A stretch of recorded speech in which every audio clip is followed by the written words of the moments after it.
It's the Harris Football Podcast with your host, Christopher Harris. Welcome! Hey, everybody. Welcome in. My name is Chris, and this is a show about stress management. Hello there, everybody. Thank you so much for being here today. I missed you towards the end of last week. It's December. That's crazy. The season has flown by. It's been such a fun one to be with all of you.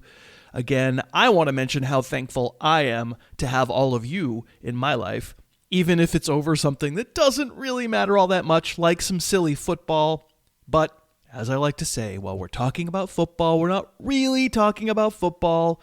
We're keeping each other company through the good times and bad. I'm thankful for that. So, to get us started on a film review Monday, I'm going to spend the open of the show quickly talking about the rough outlines of the 4 games that weren't on Sunday. Not the usual deep dive into the film because they were national games. You probably saw them or you heard about them, saw the highlights of them. So I'm going to go through them quickly, times 4, and then we'll do everything else normally thereafter. In Packers-Lions, the state of that game got a sudden jolt early on because Amon-Ra St. Brown got rolled on from behind while blocking downfield. He left the game. Seems like he's low ankle sprain, they say. Maybe he plays in a couple of days on Thursday, but I don't know. I'm going to guess no. We'll see after that. I'm glad we got to see Jameson Williams these past few weeks do more than just run straight down the field with his hand up. Dan Campbell had been using him differently, and we had talked about it on the show.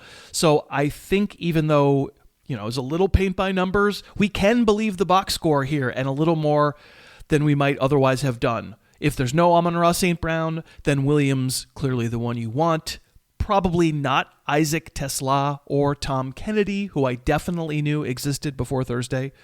Tesla is the one who gets a touchdown for what that's worth, but Kennedy ran more out of the slot, which of course is where ARSB plays, but I don't know. I don't think I'm going to chase either of those guys in a must-win fantasy situation. The Packers got Josh Jacobs back, and he had a big first half, and not too much after that. Took a hit on his injured knee and limped off, but came back a few plays later. Did get a carry inside the 5, but didn't convert. And Jordan Love does 4 passing touchdowns, 1 bomb to Christian Watson, 3 in the red zone, 2 to Dontavian Wicks, 1 to Romeo Doubs, 2 of them on 4th downs. Wicks also has the winning play on a 4th down midfield at the end of the game. Sick throw by Love, and Wicks jumped out of his shoe to get it. He's normally a duck hands. We'll call him duck shoe on that one. Lots of scoring in Dallas. Not a lot of skill position carnage to talk about. I think the takeaway from watching that one is the Chiefs are in actual legit trouble. I think a lot of it traces to their offensive line.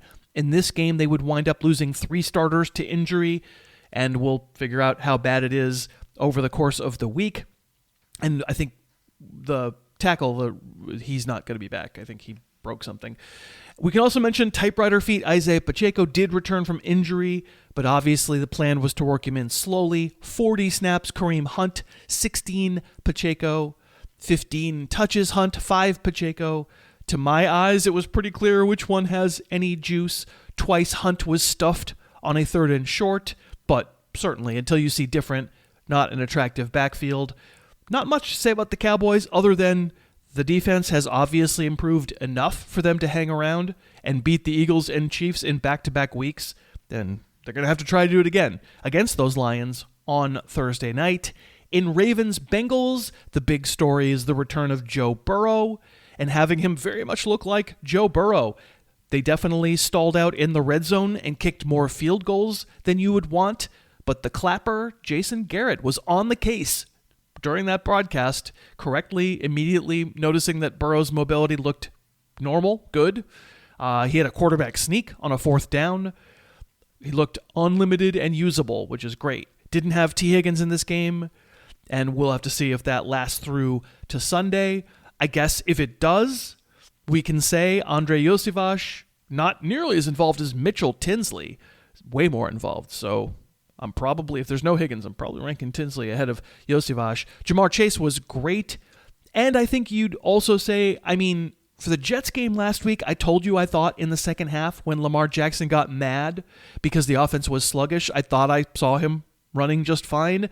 And that was a big talking point for Thanksgiving night. His mobility, I thought, looked absolutely fine again, which is a relief, even though, Lamar did have a couple of careless fumbles that we can all live without, and the offense didn't do a ton against a defense that hadn't been very good. But then again, past 2 weeks, Bengals defense better. Zay Flowers, I know you're annoyed by the box score. He had a touchdown taken away by the absolute softest offensive interference push-off call in recorded history. No, I'm not bitter. Why do you ask? And on Friday, 2 8-3 teams. Once again, I hope you didn't tail poor cousin Josh. This was a thorough beatdown by the Bears of the Eagles. The kind of win that makes me take Chicago a lot more seriously because, okay, the Philly offense has been a complete mess for 4 straight games, so it's not a shock to see them getting booed that entire game. But the Eagles' defense, that had been the thing keeping them in first place, at least until the second half against the Cowboys. And Chicago went into Philly and didn't even pretend. They just smashed it in the Eagles' face with the run game. On the Yacht Club show last week, Andy Behrens and I debated whether Andy had DeAndre Swift too high. I actually had the Bears running back side by side in my ranks. Didn't matter. We were both right. They absolutely crushed.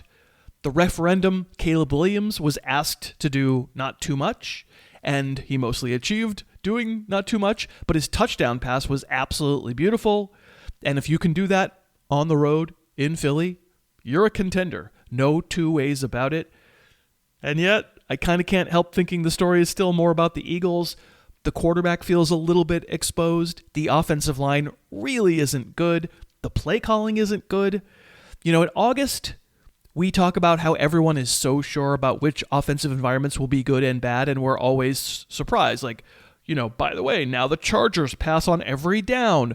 Drake May is a golden god, and New England's offense is good. The Seahawks are super explosive. The Raiders are a dumpster fire. We get surprised by a dozen teams based on August expectations. How about the environments that change over the course of a season? Right now, based on 4 full games, you'd watch these Eagles play on offense and say, wow, do I want anyone from that team? And the answer is, of course, the 4 main suspects are good at football, but they just aren't playing like it.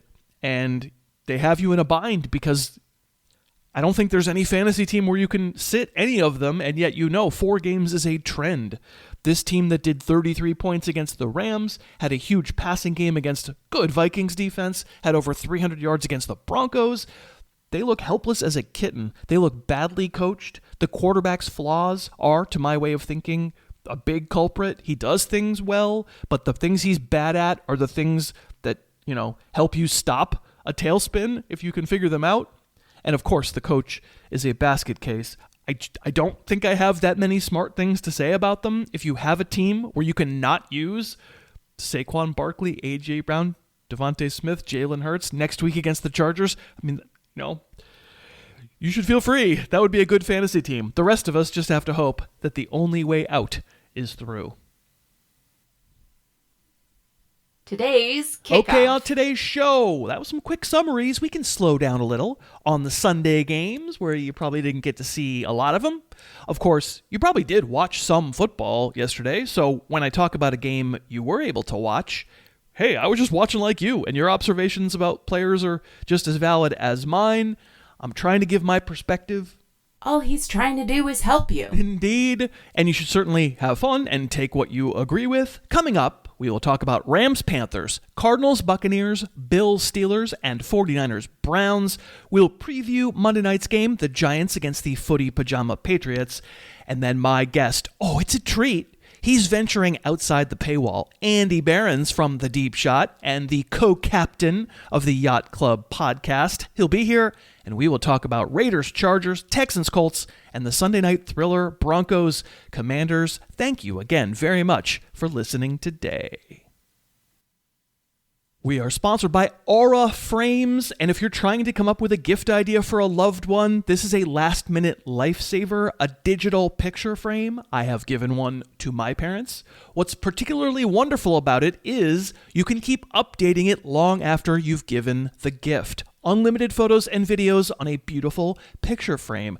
Preload with whatever images you have now, personalize your gift, and then straight from your phone, you can keep sharing photos and videos all year long. It's such a great idea for parents, for kids, and everyone else. They will love it. You can't wrap togetherness, but you can frame it. And for a limited time, save on the perfect gift idea by visiting auraframes.com to get $35 off their best-selling cover mat frame named #1 by Wirecutter when you use the promo code Harris at checkout. That's AURA frames.com. Promo code Harris. The frames sell out fast, so order yours now to get it in time for the holidays. Terms and conditions apply. auraframes.com and get $35 off by using that code Harris. In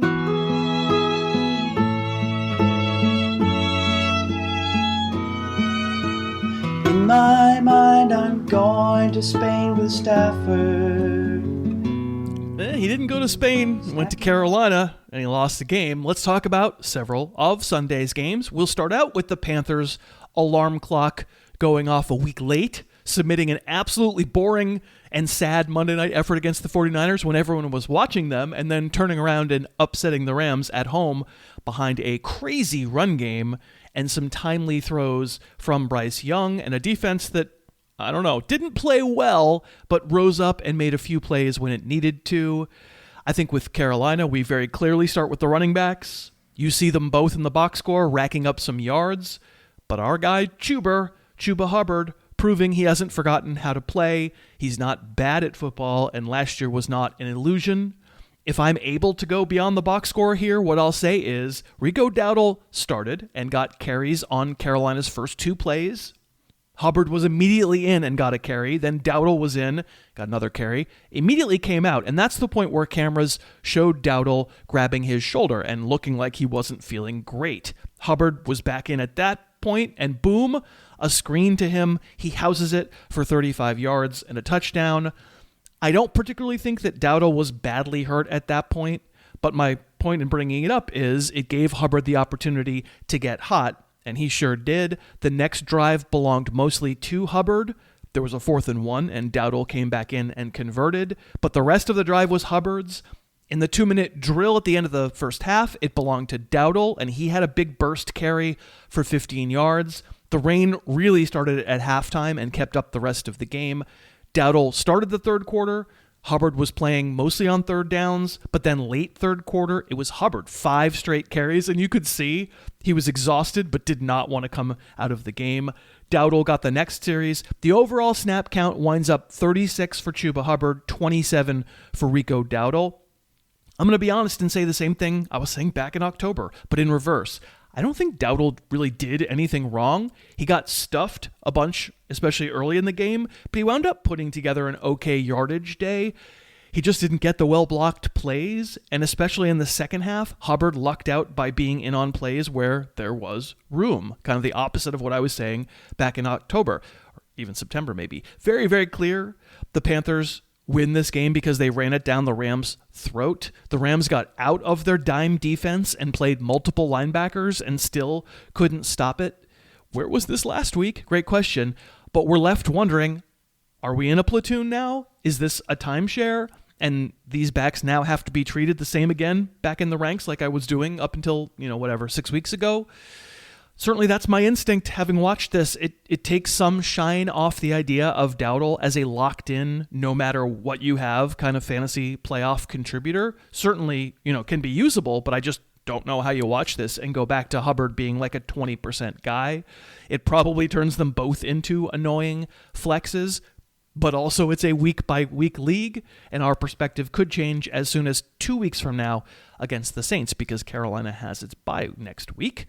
For the Rams, you got 2 Devontae Adams touchdowns inside the 10-yard line, prompting the question, have the Carolina Panthers and their defense ever watched a single second of film?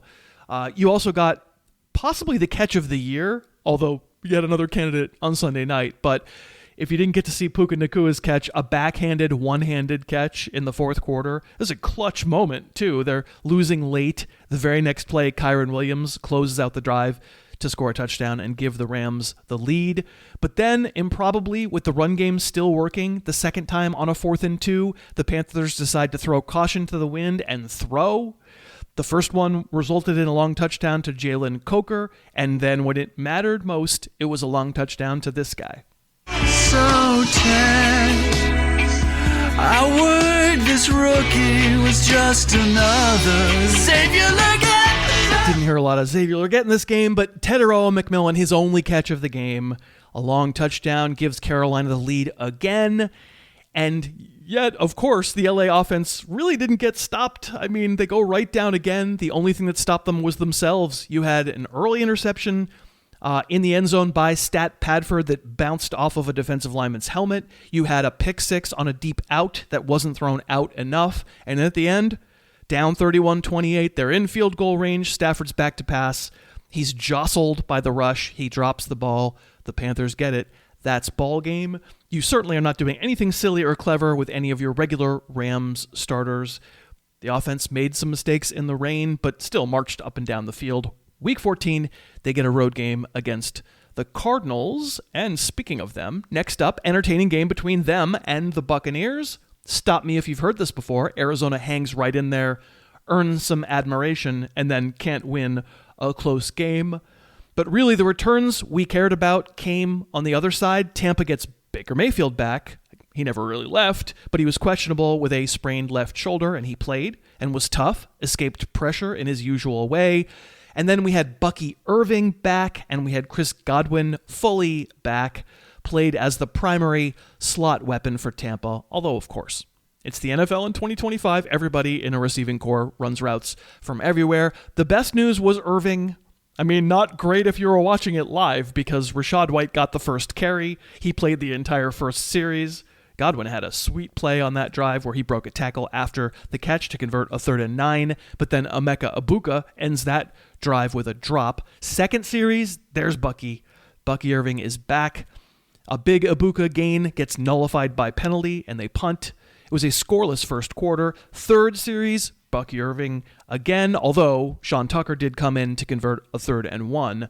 Certainly bad news for the bros who wanted to say that Sean Tucker had made Rachaad White obsolete. 8 offensive snaps for Super Deep Sleeper Sean Tucker, 21 for White. But the best news of all, 31 for Irving. There was quite an annoying possession in the second quarter where first White had a touchdown reception nullified by offensive interference. Then Irving carries it down to the 2. Next play, Irving scores on a pitch out, once again nullified by penalty. White gets a catch down to the 1. And then from there, it's a touchdown to Tristan Wirfs on a tackle eligible.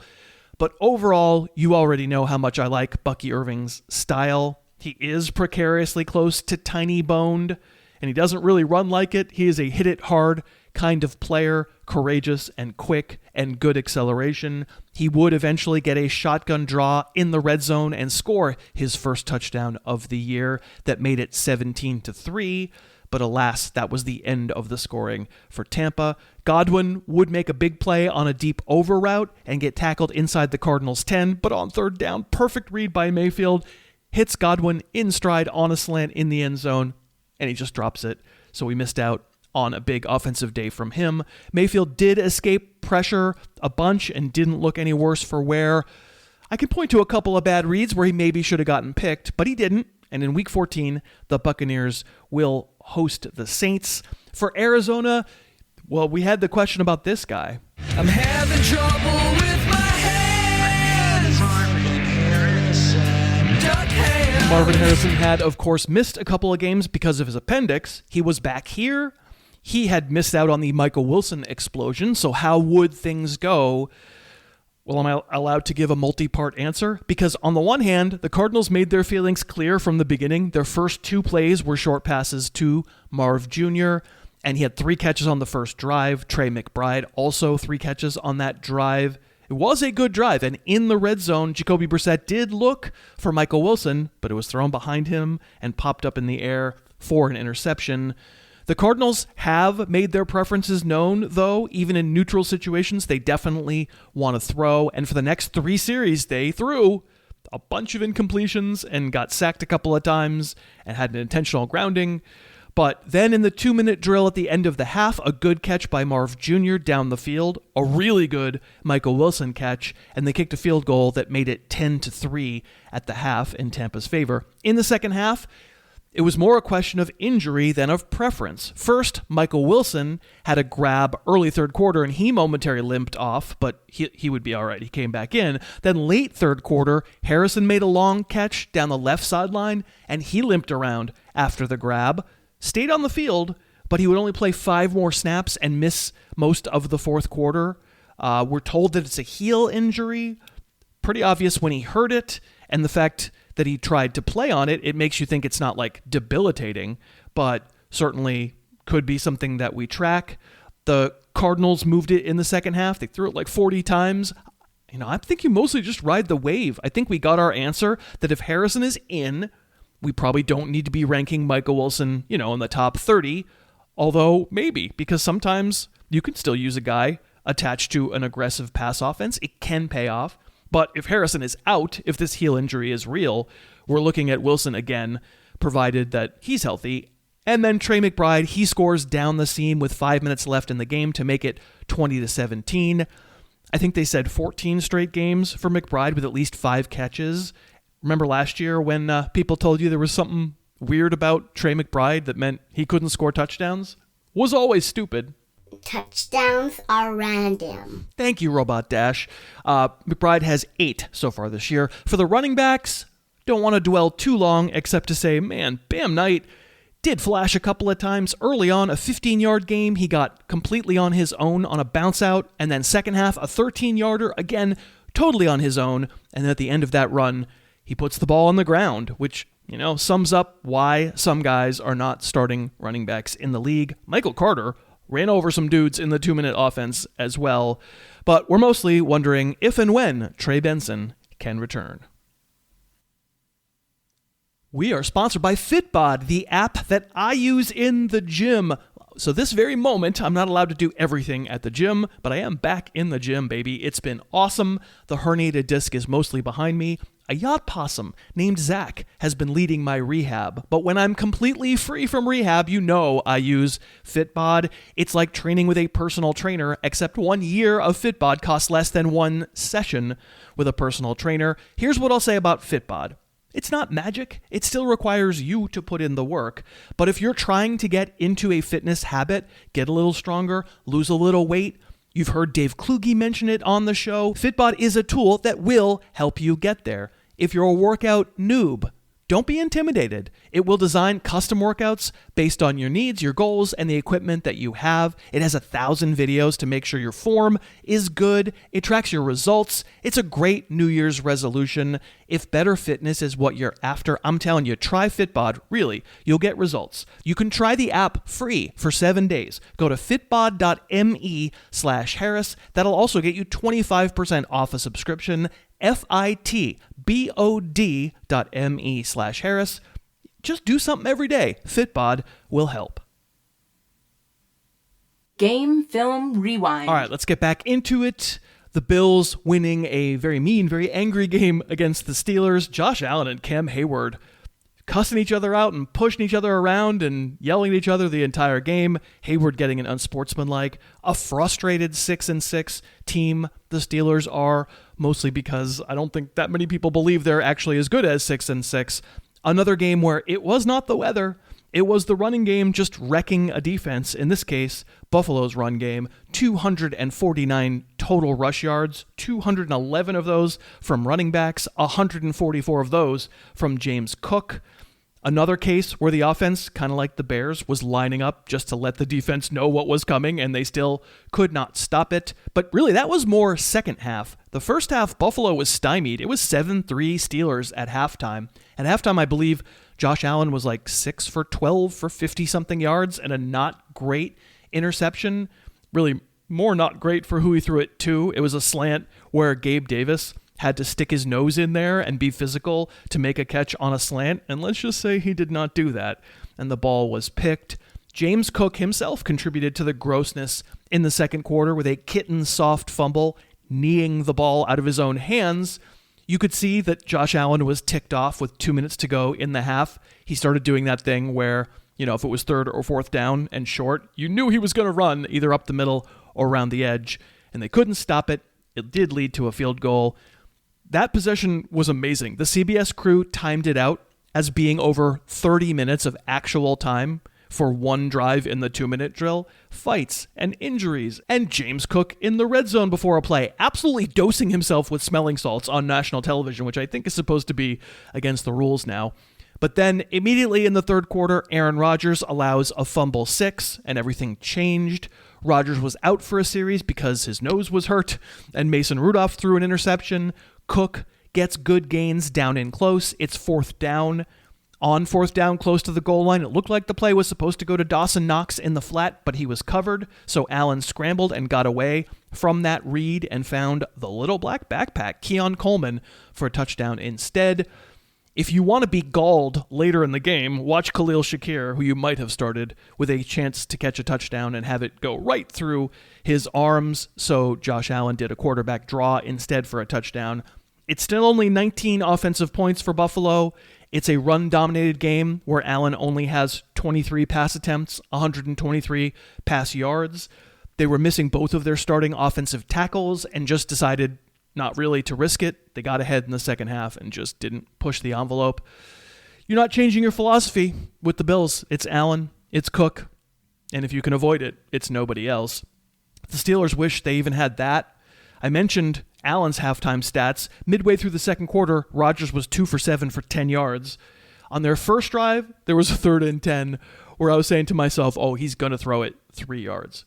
And he didn't. I was wrong. He actually threw it past the sticks to Calvin Austin, who dropped it. And then they punted. By halftime, Rodgers was 6 for 13 for 50-something yards. You really got the gamut from old sourpuss in this one. In the second quarter, Darnell Washington had a drop, and the camera caught Rodgers doing Jim face to the sideline. Like, can you believe it? Get this guy. Can you see what I have to put up with? And then Rodgers immediately throws a terrible pass to a wide-open Kenneth Gainwell, who plucks it off the turf with one hand and runs it 20 yards down inside the 10. I wonder if Rodgers said thank you, which led, fortunately, to Jaylen Warren barging in a touchdown, because otherwise the Steelers were not able to take advantage of what had been a bad Buffalo run defense. They had 15 running back carries while the game was competitive, and they had 90 total yards in the first 3 quarters. The last gasp was a 4th and 2 inside the 10 in shotgun. Sure looked to me like Rodgers audibled to a gun run, which got stuffed. Kenny Gainwell, utterly no momentum, because that's what happens on most gun runs, and he was stuffed, and that's pretty much ended the game. Does DK Metcalf play for that team? Yes, he does. Sometimes you can forget it. Really bad offense. I think Jaylen Warren is the only definite starter in all leagues. Next week, the Steelers visit the Ravens. And we've got the 49ers with a road win in Cleveland. One of the games we were told would be a weather game. You could hear it. There was wind for sure. The on-field microphones were giving us wind vibes for sure. That wasn't really the issue for Shedeur Sanders or really Brock Purdy either. The 49ers didn't come out terrified of the wind. Their first play was a downfield throw to Kyle Juszczyk for 30 yards. They threw their entire first possession. That's when they learned that they kind of couldn't block the Cleveland defense, and it turned into a rock fight in the first half. Purdy was pressured on more than half of his dropbacks in the first half. They wound up scoring all 3 of their touchdowns because of special teams. One, a huge punt return after the first Cleveland possession. One, a 4th down deep in the Browns' own territory where they tried to use Harold Fannin under center for a quarterback sneak, but he fumbled it away. The last being the Browns muffing a punt deep in their own territory. 49ers got outgained by 100 yards until the final few seconds of the first half when Ricky Pearsall converted a 3rd and 10. Then Juwan Jennings had a catch, and George Kittle caught one for 32 to get inside the 10. I just didn't feel like the wind was that big a deal when they really needed it. But the Niners were out of time and had to kick a field goal, and they were up 10-8 at the half. In the end, McCaffrey got stuffed a few times near the end zone, actually had a halfback option pass called, but had to throw it away. He would score one short one. Juwan Jennings got a slant after that fumbled punt. He got a touchdown, and Purdy had a read option keeper in close. That was a rushing touchdown for him. This is just testimony that the Browns defense is really good, and their offense is really bad. They had a plan, and they tried. As I said, they had the ball and the yardage by a wide margin in the first half. They understood the assignment. Quinshon Judkins continually got pretty good push and made some good yards himself. But on their first drive, there was a point where Judkins had 4 straight carries, the fourth being 4th and 1, and he got stuffed. Shedeur Sanders is no less limited than Dylan Gabriel was. They didn't look hapless on a drive right at the end of the half, a shotgun play where after a bunch of runs, Sanders steps up away from pressure and it's a blown coverage and he hits Fannin for Cleveland's touchdown. And it was 8-7 and then it was 10-8, but it was close. At halftime, they announced that they lost Jack Conklin, the right tackle, to a concussion. And yeah, Fannin stuffed on his Wildcat snap when he fumbles. The defense would come up with the stop and then boom, you fumble a punt. Sanders in the second half got sped up and started running around in the backfield. He actually had to come out of the game injured for a play when the pile fell on him, but he came back in. This is Judkins. This is nobody else. This is not a difficult equation. In Week 14, the Niners are off while the Browns get the Titans. Monday Night Preview. It's the Footy Pajama Patriots hosting the woeful New York Giants. I will certainly find a way to stress out over it a little bit, for sure. Because, as we've already seen, teams can lose or almost lose to anyone, but it is only a 7.5-point spread in New England, which I think illustrates some of the concern. You've got the Patriots missing their left tackle and their left guard. They still don't have Milton Williams in the center of their defense, which had a bad effect on stopping the run. The Giants' pass rush was an absolute menace in that overtime loss in Detroit last week.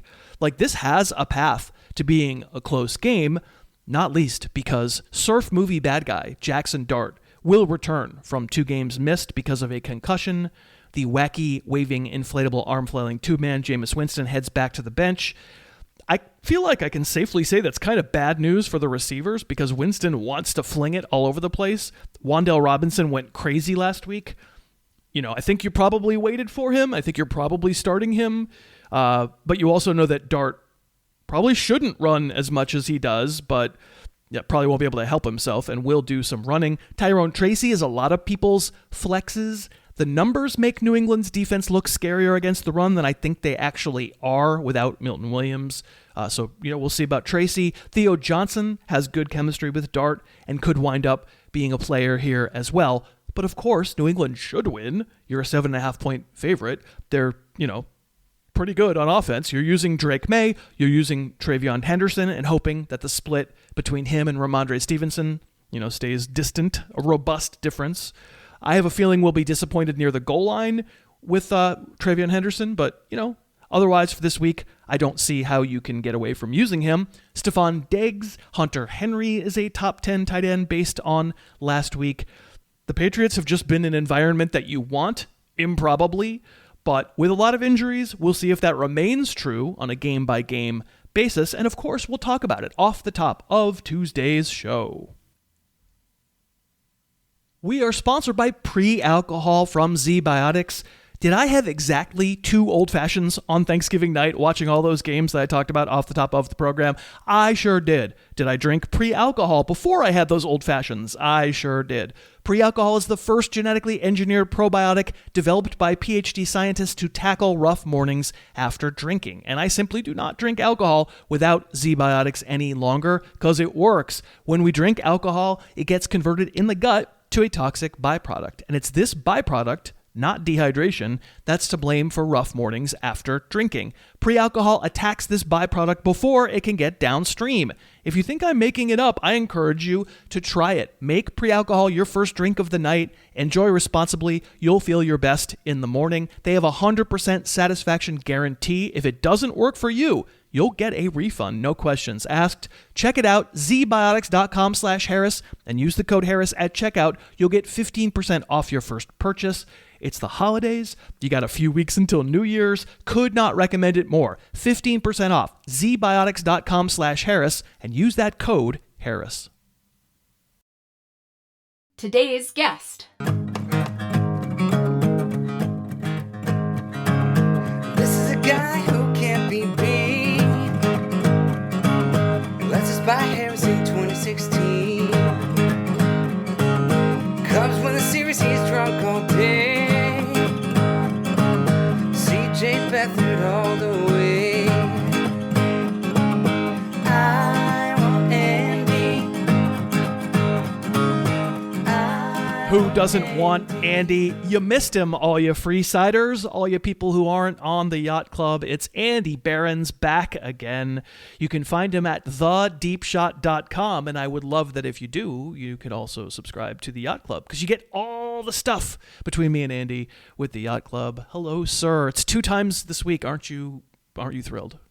I am thrilled. Hello, everyone. Hello, everyone that I don't get to speak to and doesn't get to hear me under normal circumstances. It is good to be here on the free side. I'm so accustomed to my new life as Paywall Andy that I almost don't know how to relate to these folks. Is that, meaning you're a class above them or a class below them? Life behind the paywall is just different. It's just different, and you can't explain it to somebody who hasn't been there, frankly. So this can't be right. It says here that we're going to keep making shows all winter? That can't be right. No, I will have to speak to your producer after that I agree. That is surely an error. My producer. It's me. I'm the producer. In fact, it's true. Andy Behrens and I are going to keep making a once weekly show throughout the off season, even weeks where I'm not doing a free show. Like, after the Super Bowl, there's a couple weeks where I don't do a show. Then we come back and we do a couple weeks of free agency. And then there's like 3 weeks where I don't do a show. Then we come back and do the draft. And even once the show is over, and once Josh is on at the beginning of May, I think all summer we're still going to be making, well, I can't guarantee I'm going to be on all of them, but there will be a show per week. And we're excited. We've been having so much fun doing the Wednesday show. For some folks, I know it's just not possible. I'm not trying to put on the hard sell, but if you've been on the fence about joining for $5 a month, you get access to Andy's work at the Deep Shot. You get access to that podcast. You get access to a wonderful Discord that Andy and I are quite active on. Our plan, here's the thing. We've talked about this on the Wednesday show, but other folks haven't heard us say it here. There's a lot of off-season fantasy content that, what's the word I'm looking for? Sucks. And our goal is to not provide that. I don't want to hear about Andy's best ball draft that he did in April. That is not going to be interesting to me, and we're not going to do, at least when I'm not on, we're not going to be doing that topic. But our goal is to find a nice blend of football and non-football topics. Yes, we are not going to transform ourselves into best ball bros. We are not going to, you're not going to get a 2.5 hour relief pitcher preview. It's not going to, nobody's going to be covering the sports that you don't want to hear about. It's not like that. Yeah. I promise it's not like that. It's going to be fun subject matter. Potentially, rambling off the rails subject matter, but it should be a good time.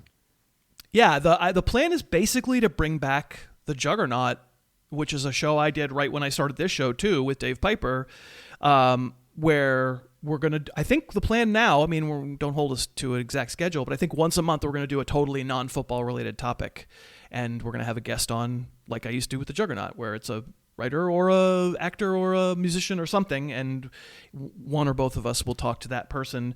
In fact, can I say who this month's non-football guest is going to be? Is that confirmed? It is pretty well confirmed, except for putting a date to it, but sure. Right. It's Drew McGarry from Deadspin and from GQ and from SF Gate, and Drew McGarry is going to be good enough to come on with us on the Wednesday show in either next week or a couple of weeks. And I'm sure we'll talk some sports, but we'll also ask about other things that's going on with Drew. So that's one example. We're endeavoring other examples as well. I'll announce them as we go along. But if you want to find out about this plan, if you haven't subscribed to this point, or if you want to just make sure that your auto renew is on, because it can go off if it's not on, go to harrisfootball.com. All right. So you are here to discuss 3 games that of your choosing. It's your fault. And actually, you chose pretty wisely. The first one stunk, but the other 2 were good. The Raiders-Chargers. We couldn't have... The player we've talked most about on the Yacht Club podcast has certainly been Justin Herbert, because I have so much Herbert-related anxiety. I keep asking you, all right, does this disaster make you scared about using Justin Herbert? Like, this was a lot of pressure out of Max Crosby. He broke his left hand, did Herbert. He had to come out for an entire series. The Raiders made this a game for a long time. And now I look at this Eagles matchup, and granted, earlier in the show, I talked about how the Bears manhandled the Eagles, but it's still a bad matchup. Are you in yikes mode yet with Justin Herbert?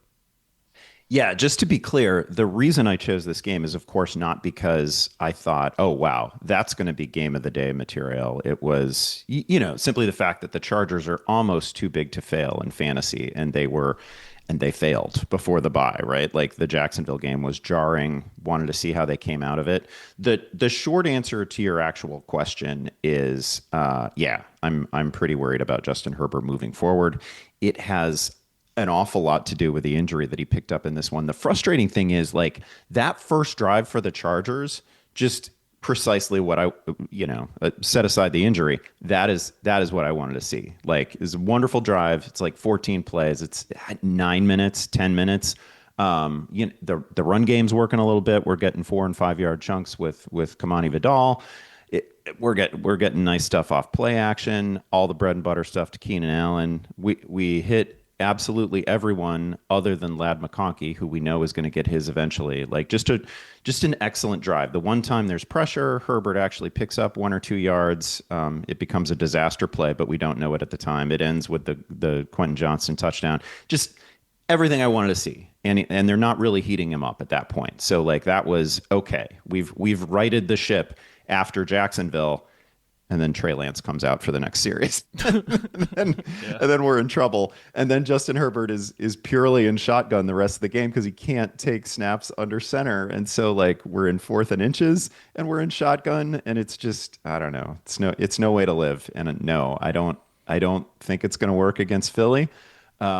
I don't think it's going to work against good teams. I have a level of concern now that the concerns are attached to new things. Like, again, I did think that they came up with some nice answers, but you're right, they could not stop Crosby, and it's not enough because it's the Raiders and they just have Max Crosby. But he, under other circumstances, might have been a game wrecker. I don't know how many tackles for loss he had, a couple of sacks. He was great.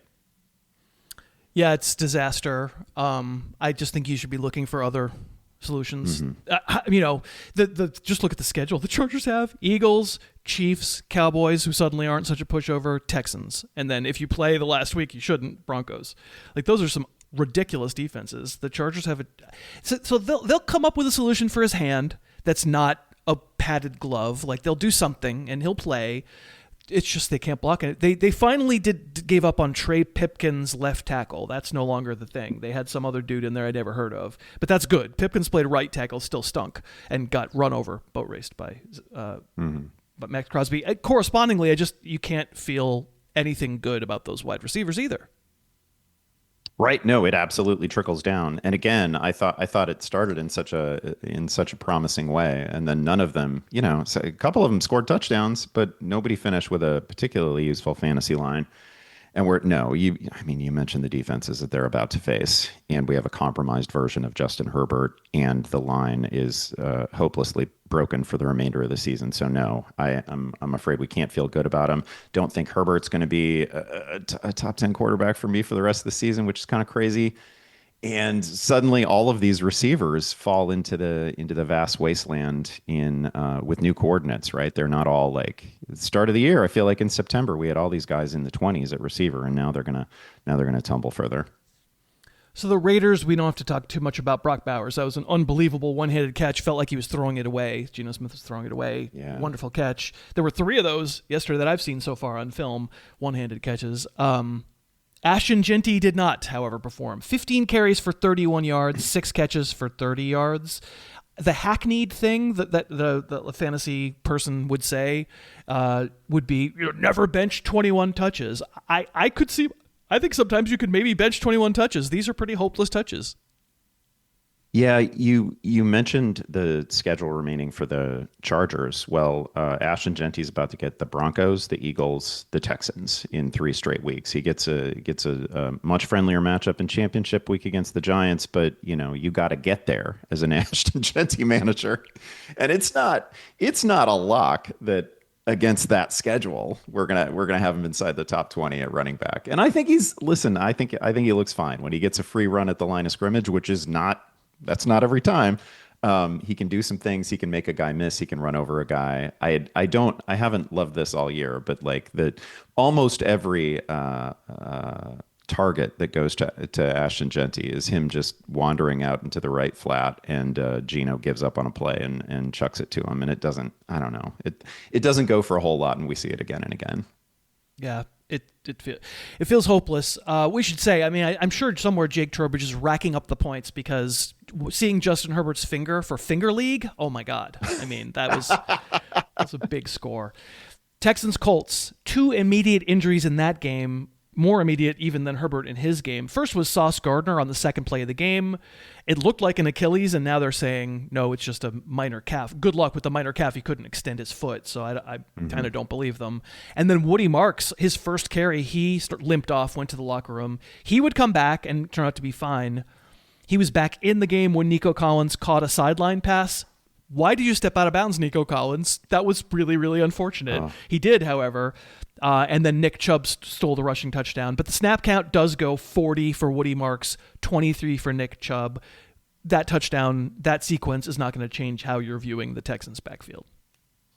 No, it will not. I will say I'd be surprised if we don't get some moderately worrisome practice reports on Woody Marks, because it wasn't just that he exited the game early with the foot issue. It's like he went to the locker room for it too. It wasn't just like, he got a little maintenance on the sideline and came right back in. He went to the locker room for it. And then we also saw him on the final play, I believe, of the third quarter. Nice little run off the right edge, but he came up and he was grabbing his foot and he was flexing his foot. And so it's a thing. And if I could bet against him practicing on Wednesday, I certainly would. I think they're going to have to manage him. But Woody Marks on the field when it's time to ice away the game, I thought that was a really good sign. I thought he looked good. He had a couple of nice pickups in this one. I thought it was a good game overall for Woody Marks, but he is definitely playing through something. Agreed. Well, he heard it, and he heard it right away. We have been having a weekly debate on the Wednesday show about Alec Pierce and Michael Pittman, and it spilled over here too. And we got burned because we ranked Pierce higher in week 12, and then Pittman is the one who went off, or was that week? It was a Chiefs game. But over this game and over most of the Colts schedule since like week 5 or something, Alec Pierce looks like the first read more often, and like I don't know. I guess we shouldn't have let week 12 scare us so much. Pierce looked great, and these were not, it was deep stuff to Alec Pierce, but it wasn't like, 45-yard bombs to Alec Pierce. Yeah. It was, it was deep, but over the middle, Alec Pierce taking a shot and still coming up with the ball. Like he looked fantastic. I thought he looked excellent. It's not like Pittman didn't have some chances. The final throw of the game for the Colts hit Michael Pittman in his right hand. This is not perfectly on target, but he couldn't bring it in. Downs was a little weird. Downs had a couple of drops. I don't know how many were actually classified as drops, but a couple of balls that he should have had, and then just had a couple of filthy catches too. So, but Pierce was the receiving star in this one, and is almost certainly going to be the receiver on this team that I have highest moving forward, probably for the rest of the season. He's been most impressive.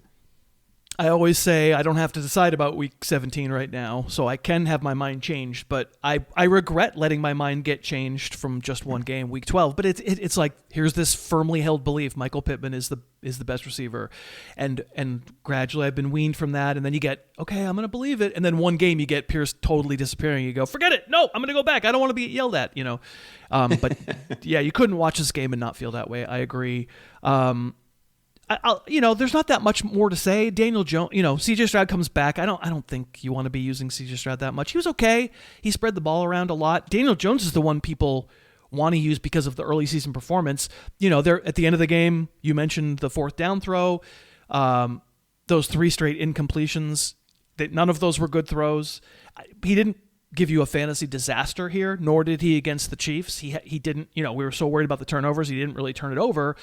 Has again, we don't need to make a pronouncement about the entire all of December, but like your default in your head top 12 quarterback ranks, like without buys, has Daniel Jones like gradually worn his welcome out, and he's not going to be in that default top 12 in your head?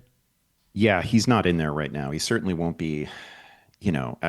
Again, and you're right to talk about the timeline as being very short, right? But if I'm just looking 1 week ahead, 2 weeks ahead. He's playing on a broken leg, and he looks like he's playing on a broken leg, because we're not getting like, we're not getting the 2 touchdown on the ground version of Daniel Jones. They rolled him out maybe once, I think, on the touchdown to Tyler Warren. It was like a slow motion rollout. Like he is pocket bound right now. We're not, there's no RPO game. We're just absolutely not getting like 45 rushing yards out of Daniel Jones, which is part of the package. If you want to talk yourself into this guy, he's got a nice receiving core. This is a really nice offense. They got some great weapons. We're getting cheap and easy yards to Jonathan Taylor. It's all good. Like, he can have a passable fantasy performance, but the ceiling game from Daniel Jones that is like 2 passing scores, 2 rushing scores, I'm getting Josh Allen light. That's not there right now. I agree, and I think maybe we were overstating, because he had 3 rushing touchdowns the first 2 weeks. We were overstating maybe even what he was doing then. He has 1 game rushing over 27 yards. He has 5 rushing touchdowns. 3 came in the first 2 weeks. He has. I think the whole thing was overstated. People just loved the story. How many games over 300 passing yards do you think Daniel Jones has this year? Obviously, I'm saying that way, so it's going to be low. But what do you think it is? Yeah, is it 1? Is it none? It's 2. Is it 2? 2? Yeah, it's 2. And 1 was in the Steelers' loss, where they were dead in the water in the fourth quarter. They racked up like 150 pass yards. I feel like the whole thing was maybe it was a nice story, so maybe it got a little overstated. And he would not be in my default top 12 quarterback ranks either. And it really isn't just about the broken leg, I have to say. All right, the nightcap. Wonderful game to watch. All I'm going to do, I'm going to break tradition with the format of the show. I'm just going to name guys. I'm going to name players from the Broncos and the Commanders, and just have you talk about whether I don't want you to, you can tell your overall thoughts, but it's specifically because I know you watched the game, as did many of us, because it was great, overtime game. Like, did the experience of watching this game change your feeling about using them in a fantasy league, like, right away? I've got like 5 guys here. First one is evil dojo leader Bo Nix. I know you've been somewhat skeptical, let's say, as have I, about Bo Nix's. We've both been yelled at a lot over not buying into Bo Nix. Watching this game, did it make you more or less enthused about him? A little more. Every time we get a reminder of what the best version of Bo Nix looks like, I enjoy it. I don't. My issue with Bo Nix is there are plenty of people that have just anointed him a star, and he makes a bunch of head-scratching throws. I mean, shoot, the interception was just a terrible ball. Unbelievable. The touchdown to Sutton was incredible. That was just a phenomenal throw. It was a joy to watch. So I feel a little bit better about him. Evil dojo leader Bo Nix is the right way to put. Man, is there a guy in the NFL who looks more like he would have been murdered by Christian Slater and Heathers than Bo Nix? I don't think so. Jackson Dart. It's a tie. maybe that's right. It is a tie. Did you know Bobby Wagner's getting his MBA? Because I do. Because they mentioned it. He's the one who intercepted that throw, and he's also the one who couldn't cover whoever that was who had a giant gain in overtime because Bobby Wagner's cooked. I would say yeah. I would say less. I would say I'm less interested in using Bo Nix. I just feel like the plan is not to. They don't want him to do anything. I mean, poor Troy Franklin's out there running wind sprints, and they're like, if we don't need you, buddy, I'll get to him in a second. How about R.J. Harvey, who scores 2 short touchdowns, which is good. When they were trying to run out the clock at the end of the game, trying to kill the clock, he was not the choice. It was Jaleel McLaughlin out there. That is not good.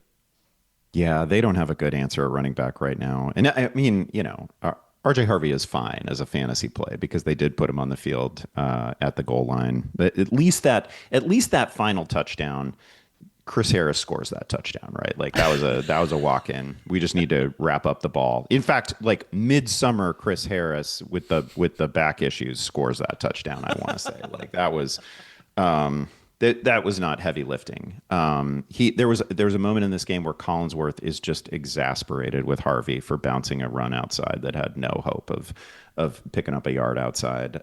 So they pretty clearly missed J.K. Dobbins. That I was thinking for a long stretch of this game that Sean Payton must be watching Washington's offense, thinking, man, give me one of those Chris Rodriguez's. I'll take one of those. Like that is the kind of compliment that they need. I'll just say it then. How about Chris Rodriguez? I mean, remember when we lived during the era of Ja'Cory Krosky-Merritt? What a time. What a time to be alive. Yeah. Washington does this weird, they've done it all season long where they have like a ceremonial starter and then somebody else comes in and takes a couple series. And so Rodriguez isn't quite getting, these full beefy workloads. I think in his role, like what we should expect from Chris Rodriguez, I thought he looked awesome against Denver. Like can't arm tackle the guy. He's 235 pounds and he knows that he's sort of a no nonsense, no frills runner, and he gets every bit out of it. Great on the goal line. I think Chris Rodriguez is a guy that we can happily flex sometimes. I think he's fun. I do kind of wish that this backfield would come. I don't want it to happen via injury, but it would be nice if this backfield would just come down to 2 guys instead of 3 guys, because I also think McNichols looks good. I mean, JCM, he is RJ Harvey. They might be the same person. They're both very frustrating players to watch. I think you said 235. You probably meant 225. Rodriguez isn't that big, but he's still a big dude. Receivers. Another thing about Harvey, man, like he's one of those guys where when he gets wrapped up, he gets ragdoll tackled. Yeah. Like he gets thrown, and that's no path to a long career. I don't think he's very good. At least he hasn't been yet. Sometimes they get better. Receivers. Troy Franklin, Cortland Sutton. They had very clearly changed places in the ranks, but. Then it was Sutton who, had the huge catch on a very long third down catch against zone, which Collinsworth gave a weird assessment. He was like, they rushed 3. You got to get pressure. Well, every time somebody rushes 3 and they play back 8, you always go, great idea. You make them beat you in the zone, and they just blew the zone. But anyway, does watching this game make you reshuffle Franklin and Sutton? I don't know if I'm going to reshuffle them because I don't think I have them either. I have them very close in the ranks. It was a nice reminder that Cortland Sutton's still a pretty good player. Sometimes we've needed that this year. There's still a pretty good chance actually that Cortland Sutton finishes with almost exactly the same year that he had last year statistically. It just feels like such an unsatisfying route to get there. Yeah, I mean he's probably not going to get their touchdowns, right? He scored last night. He's got 6 now. So yeah, I guess he could get there. He's had 10 and 8 the last 2. So you're right. He might actually get there. And then lastly, does watching this game make you rethink Terry McLaurin, Deebo Samuel? Huh? Rethink them? No, but I was, what a good proof of concept game for Terry McLaurin. He was able to finish. I thought he was great. And it wasn't just like one deep bomb to Terry McLaurin either. It was over the middle stuff. I thought he looked really good. Right. I mean, I think we think it's going to be Jaden Daniels going forward. We cannot talk about Deebo Samuel on the show anymore, on the Wednesday show anymore. I'm so excited because you're finally gonna have a realistic rank of Deebo Samuel. He did make a play in overtime, but he stinks. Can I also just mention, I got to imagine the analytics bros were in shambles when Sean Payton didn't go for 2 in the third quarter when they went up 19-14. I just loved it. I think it was a read of how the game was going. Just because you're up 5 doesn't mean you have to go for 2, which teams do in the freaking first quarter now because they're so slave to the spreadsheets. Great for Sean Payton to realize your offense is on the struggle bus. There's no reason to go up 6 here. It's going to wind up working out for you. And it absolutely could have, they wound up being, the game went from there. But take that point. Not always, but given how that game was going, it was the right move. Yeah, no, I think that's a really good call, and Sean Payton got a little bit of love for being a pretty good game manager, and I thought he had, the end of the first half was very well managed by him. He's He's no dummy. He's also one of these guys that kind of, he kind of gets he's been at the leading edge of discussions about how we manage around the new kickoff rules too. And I think Sean Payton's a pretty smart guy. Yeah, good coach, no question about it. All right, also a pretty smart cookie, Andy Behrens. You can find him all over social media. Just look up his name, Behrens. We would love it if you subscribe to the Wednesday show, because we do this for an hour or so all through the show with no ads for you. And then you can check out thedeepshot.com. There's stuff for free there. If you do subscribe, come hang out with us on the Discord. We'll be doing a watch along tonight for the Patriots-Giants game. That should be pretty darn fun. We laugh a lot during those. What a pleasure to get you on the free side. Thank you so much for doing it. This was great. I haven't done one of these Game Watch episodes in forever. What a delight. Thank you. And thank you so much for listening. Let me thank today's sponsors, because without them, there would have been no fun show for you to listen to. I hope you'll consider supporting the sponsors. We had Aura Frames, we had Fitbod, and we had Z Biotics. You can find out information about them in today's show notes, and all the current sponsors are listed at harrisfootball.com. If you're coming up to the holiday season and you're thinking about gift ideas, wonderful if you can pick a sponsor to support. If you don't currently have the means or a need, so happy to have you listening. It's great to have you here. Writ large, the Yacht Possums are unbelievable supporting the sponsors. It's why the show keeps going on. I can't thank you enough for that. You let me do this crazy, stupid job, which I really do love doing for you. And that is going to do it for this episode. I'm going to go watch the rest of the Week 13 games. I'm going to talk about them on Tuesday's podcast. Then we'll also start talking about Week 14, the beginning of that process. John Daigle from Establish the Run will join, and we will do a Week 14 waiver wire. I'll do some Week 14 ranks after that, and I'm not doing rest of the season ranks anymore, and that makes me happy because those are hard. Trade deadlines are done, so those are over. Let's also mention the podcast schedule. We are on a slightly limited schedule this week. The difference will be no Thursday show. So Jake Trowbridge will be moved from Thursday to Friday. It'll be a Jake and Cousin Josh special on Friday. We'll be here, as we said, Wednesday with Andy on the Yacht Club show. But no Thursday show. That'll be the pattern for a few weeks coming up here. So happy to have you along. If you keep listening, that's awesome. I love being your companion at the gym or on a drive with the kids. Hello, kids. And all the other places that you listen. I do appreciate you very much. And until then, thanks again so much for listening. Your hat is awesome. You're awesome for wearing it. I will talk to you tomorrow. The Harris Football Podcast's opening theme is Under the Gun by Apex Manor. The closing theme is Say Yes by The Wellspring. Subscribe to the podcast on iTunes and never miss an episode.